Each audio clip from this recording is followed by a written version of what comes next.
bits here, little bits there, little bits here, until collectively we had a good knowledge of the Antarctic continent. And that circle in red there shows where we'll be visiting. There's a closer up of it. And we'll talk more about that up at the exhibition room in the Bliss Lounge later today. Those who want to come and have a look at the maps, come on between 5 and 6. So in terms of who gets credit, it's a mixed bag, everybody gets it. Next question, who was the first person to sight Antarctica? Well, the credit generally goes to Captain Cook, 1773.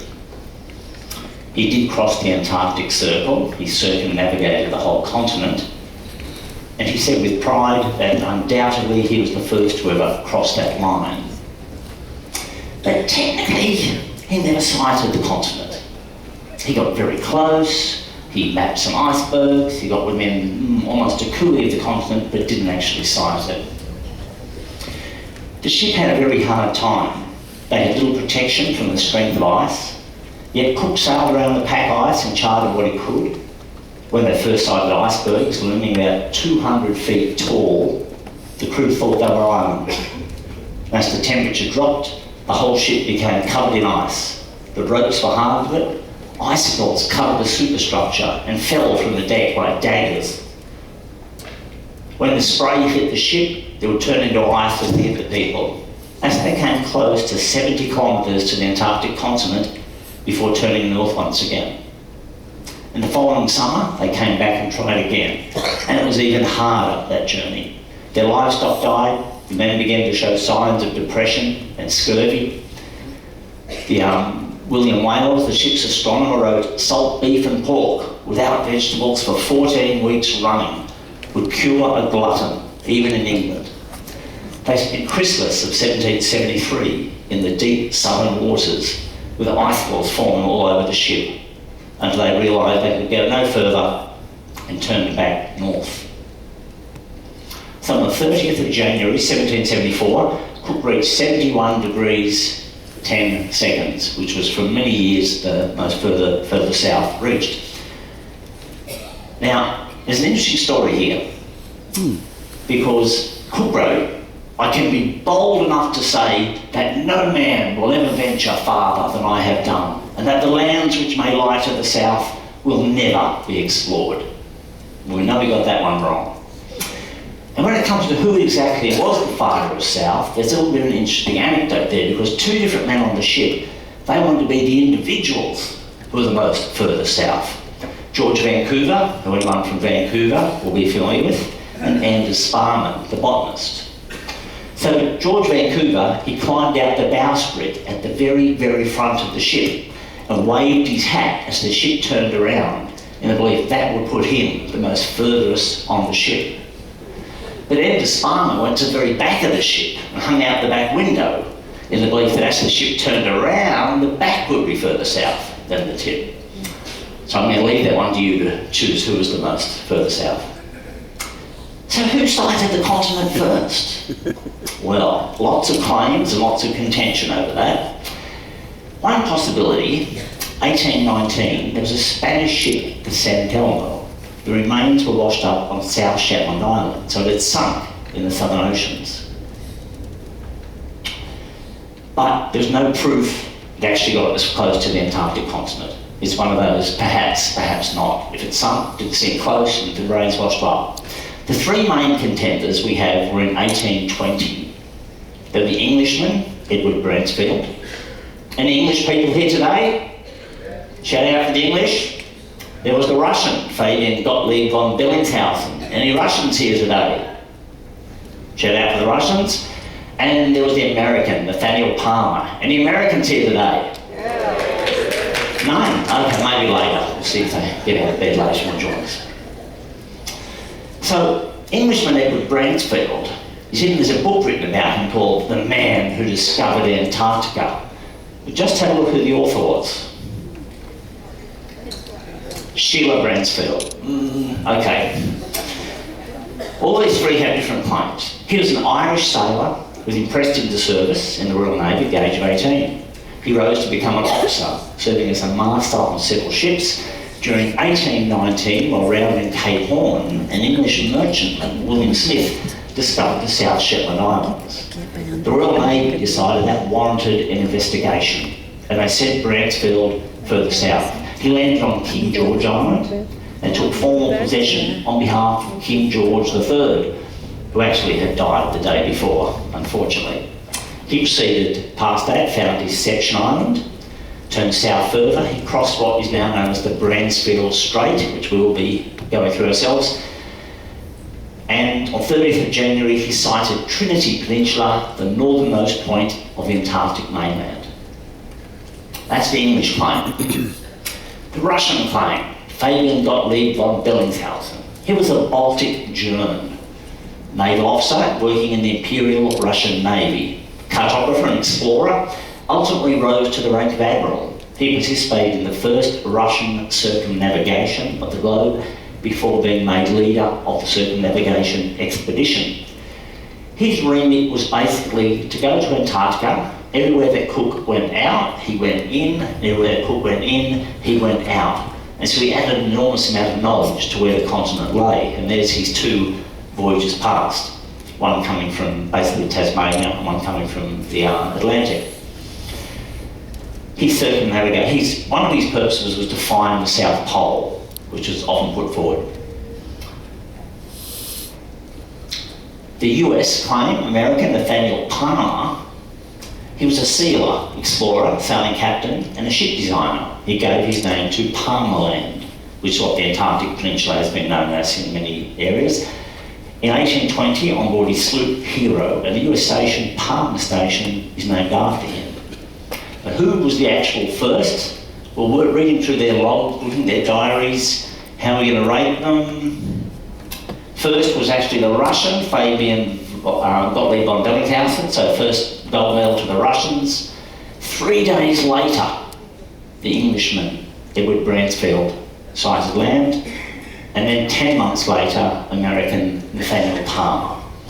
So you'll see lots of different people putting claims on this, but when we look at it historically, that's the way I've panned it out. Now, there is one other contender. There was a very mysterious ancient skeleton found on the South Shetland Islands in 1985. It was a female of about the age 21.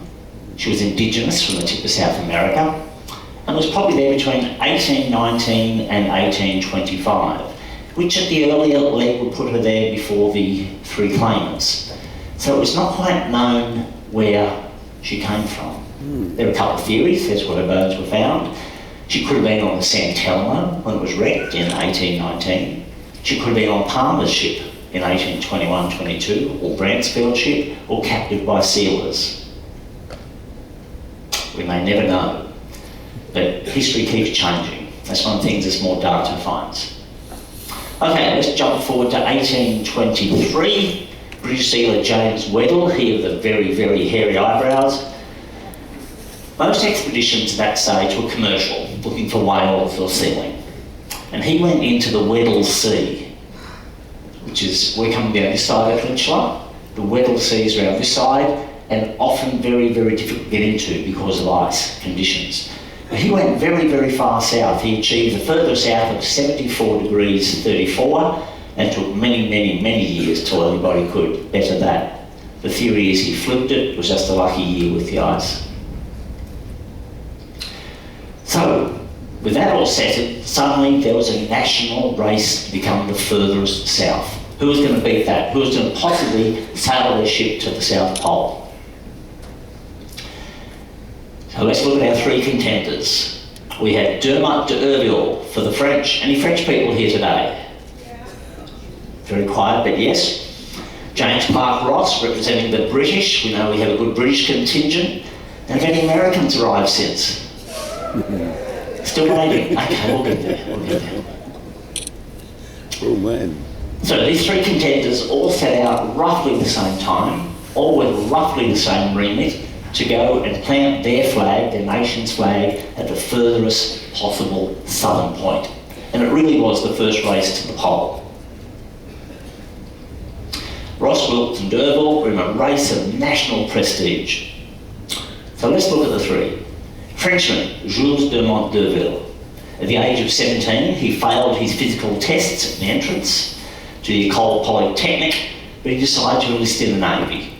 King Louis-Philippe approved the plan, but he ordered the expedition aimed for the South Magnetic Pole and claimed it for France. If that was not possible, he was to equal the most southerly latitude of James Weddell. They had to prove, and for Jules de Monterville himself, he had a lot to prove.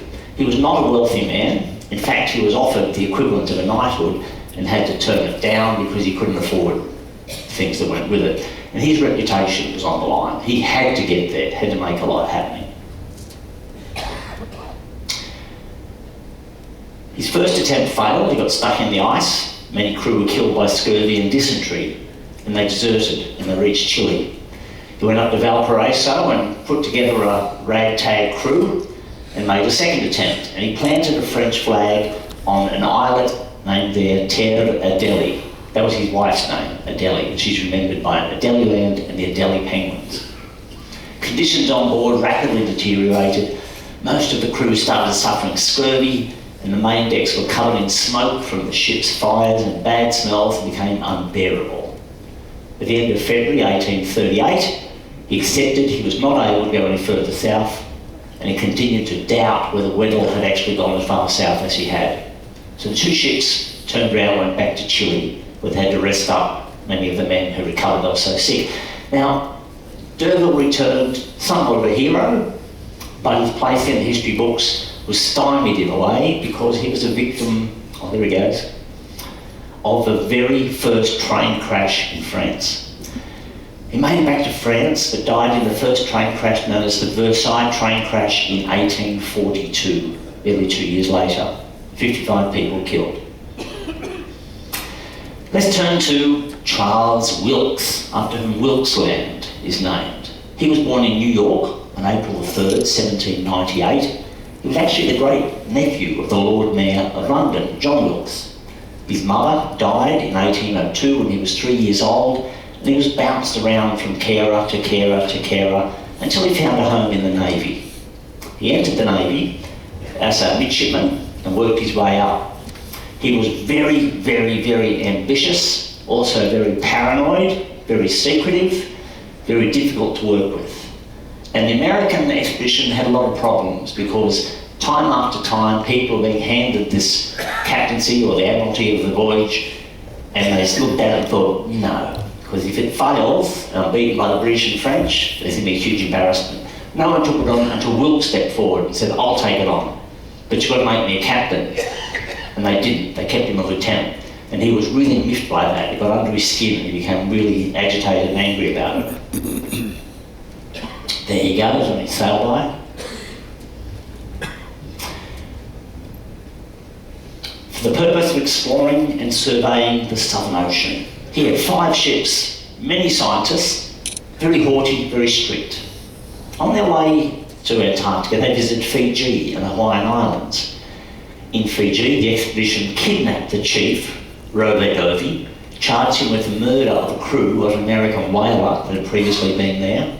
And in July 1840, 2 sailors, one of whom was Wilkes' nephew, was killed while bartering for food on Fiji, on their Malolo Island.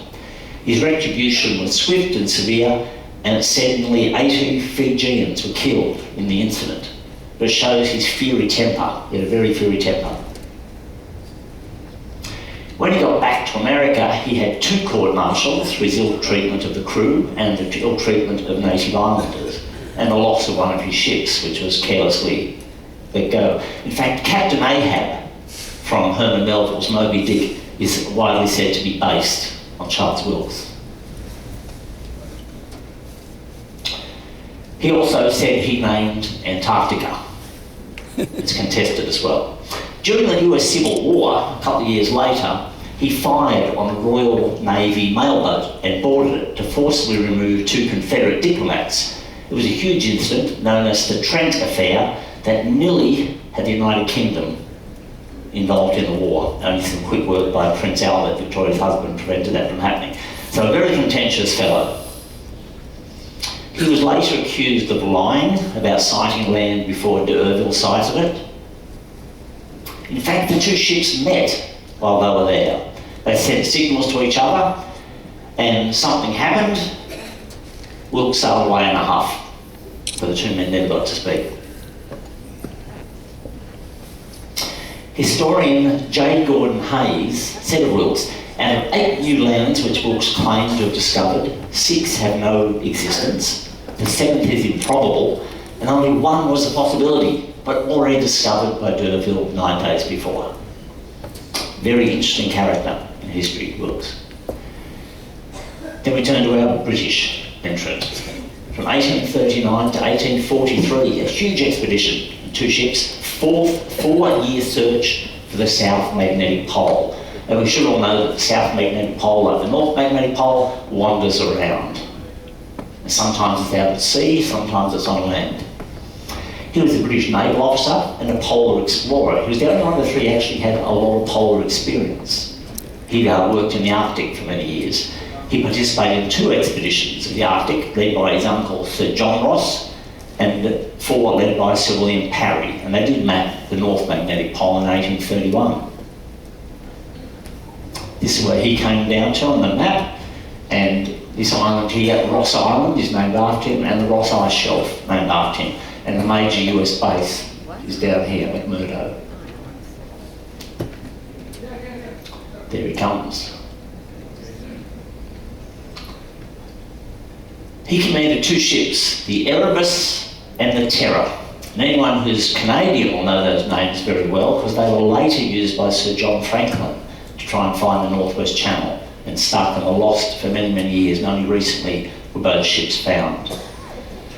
So at the time, the Erebus and the Terror were probably the best 2 ships equipped to go to Antarctica. They were former mortar ships in the Napoleonic War. They were built very, very strong to be able to fire mortar shells. They had small engines later fitted at the time, sail was enough to get them there. Very strong little ships. And on Ross Island there are 2 mountains, Mount Erebus and Mount Terror. They're named after the 2 ships. There's a close-up of Ross Island where it sits in Antarctica. He sailed further south until he found this great wall of ice, 200 feet high, called the Barrier for many years, the Great Ice Barrier. But he won the contest going further south. They sailed for 250 nautical miles, or 460 kilometres, along the edge of the ice, looking for a change, looking for a way to get in. The area is called the Barrier, now known as the Ross Ice Shelf, in his honour. So the first prize goes to James Clark Ross, followed by Dermot D'Urville, and 3rd place, Charles Wilkes, for further south at the time. But then Ross went and did something pretty silly. He stated, there are no scientific discoveries or problems worth exploration in the far south. And that effectively stymied any further Antarctic exploration for many years. Historian H.R. Mill termed the age of averted interest. For 20 years after Ross, there was a big lull in Antarctic exploration. Here we have a map showing all those early explorers and charts. You can see the different colours for different explorers, and they've all come around catching little tiny bits of the continent together. So, the big question, who stepped foot on Antarctica first? This depends a bit on your definitions. Do you count the islands? You've got to be the mainland. What are we talking about here? On the ice? Let's have a look at it. One of the first most likely landings, or a claim on it, was made by the American sealer Captain John Davis in 1821. He was a sealer from Connecticut. He thought he may have been the first person to set foot on Antarctica.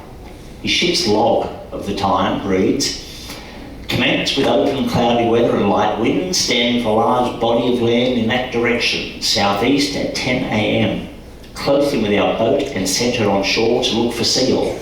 I think this southern land to be a continent. So it may have. Not everyone accepts his claim. They think it may have been an offshore island.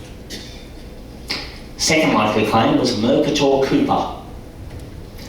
He was a ship's captain who is credited with the first formal American visit to Ito, now Tokyo, after rescuing some Japanese seamen and giving permission to bring them ashore. He made a landing on the ice shelf, reportedly saw numerous penguins, but no seals, their chief objective for a sealer. The landing occurred in what is now known as the Oates Coast of East Antarctica, perhaps the first landing over this side, but again, contested. So the first undisputed landing in Antarctica was between these three men. And I should actually say it's probably disputed as well. We've got these three men in the same boat. There was the ship's captain, Leonard Christensen. There was Carsten Borchgrevink, a Norwegian/Australian later, and Alexander von Tunzelmann, a young New Zealander, 17-year-old.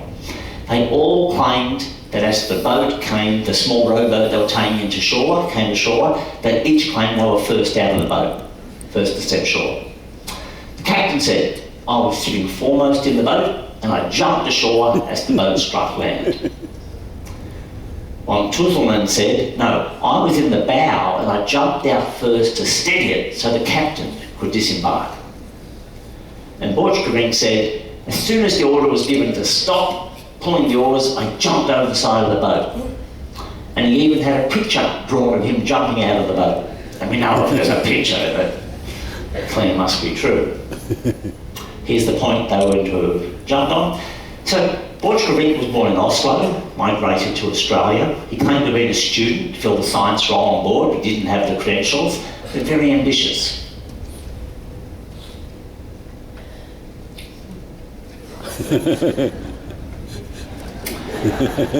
So having looked at all the evidence, I'm going to rate them,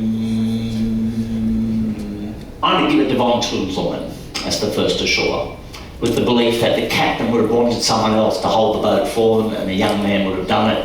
Borchgrevink may or may not have jumped overboard first, but we'll see. Bit of a tricky one. Next big question, the first to overwinter in Antarctica. And here's a fascinating story because it was an accidental overwinter. Perhaps accidental overwinter. Let's start with this man, Adrien de Goulash. He was a Belgian sailor, frustrated by the monotonous work aboard the Ostend-Dover ferries. He offered his service to King Leopold II from the expedition to the Congo. That was turned down. He had tried to apply to the Swedish expedition. Then he said, "I'll make my own expedition." He put together a real mismatch of people. A lot of them didn't speak the same language. Their cook left when they reached South America, so they had no cook of worth their merit.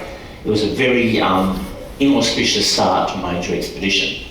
And it became trapped in the pack ice off the Antarctic Peninsula. Good morning, ladies and gentlemen. May I have your attention, please? This is a message from the bridge. We kindly request your attention as we begin our mandatory safety briefing announcements.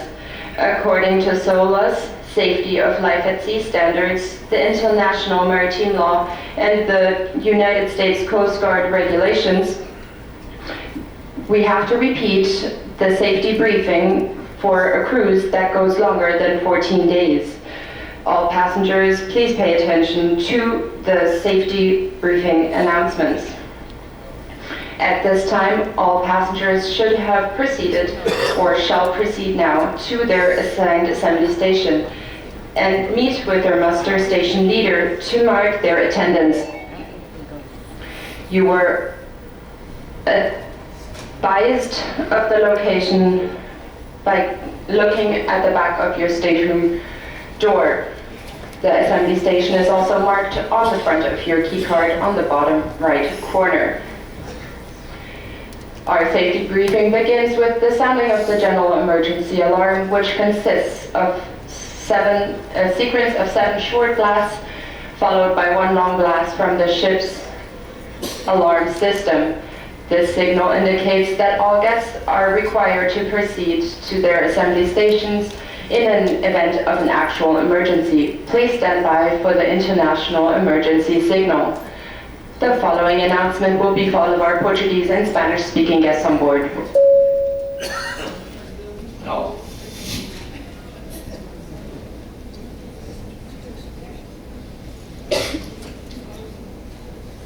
That was unexpected, but we'll see what happens. I'll quickly jump in until we have the Spanish-Portuguese.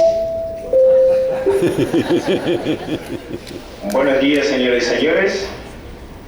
Pedimos su atención, por favor. Este es el anuncio del Bridge, punto de mando para recordarles que dentro de unos minutos daremos inicio a un simulacro obligatorio de emergencia tal cual hicieron en el primer día de su crucero. Les solicitamos a todos amablemente su atención durante los anuncios del simulacro de emergencia.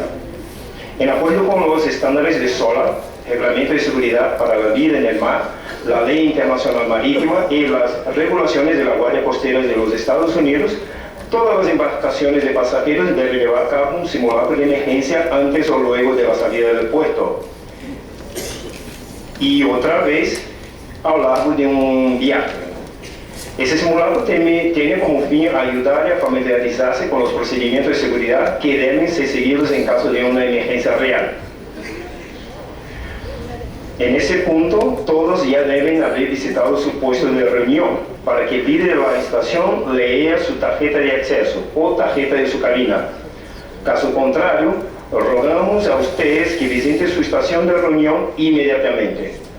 En caso de una verdadera emergencia a bordo, ahí es donde debe proceder. Todos los servicios del barco se interrumpirán durante el ejercicio de seguridad. Nuestro ejercicio de seguridad comienza con la emisión internacional de la señal de emergencia, que consiste en una secuencia repetida de 7 tonos cortos seguido de un tono largo a través del sistema de megafonía del barco. Esa señal indica que todos los pasajeros deben dirigirse a sus puestos de reunión en caso de emergencia.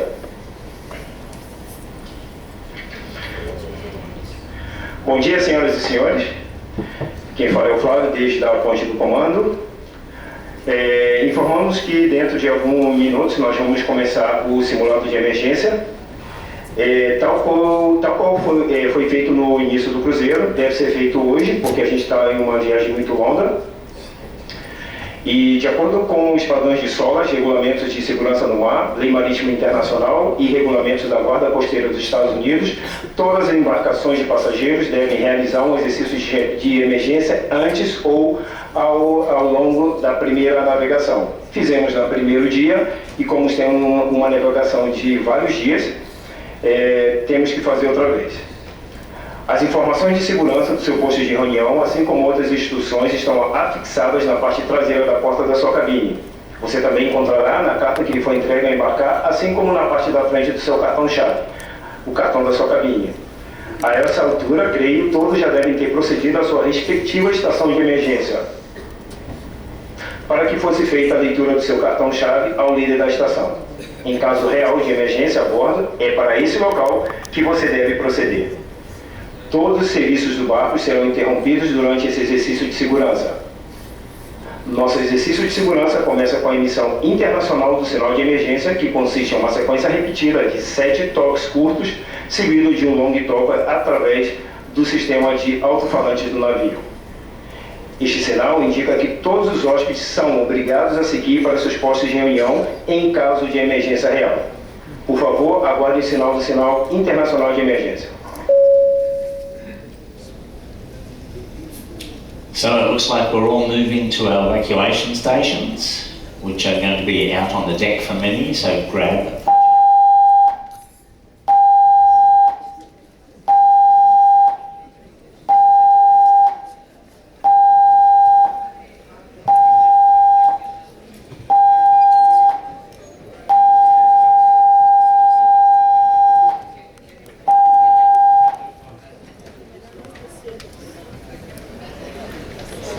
We will see if we're possible to do a recap later in the voyage, a catch up on this one. At the moment, could you all move off to your evacuation stations, please? Se encontra aqui depois. Thank you.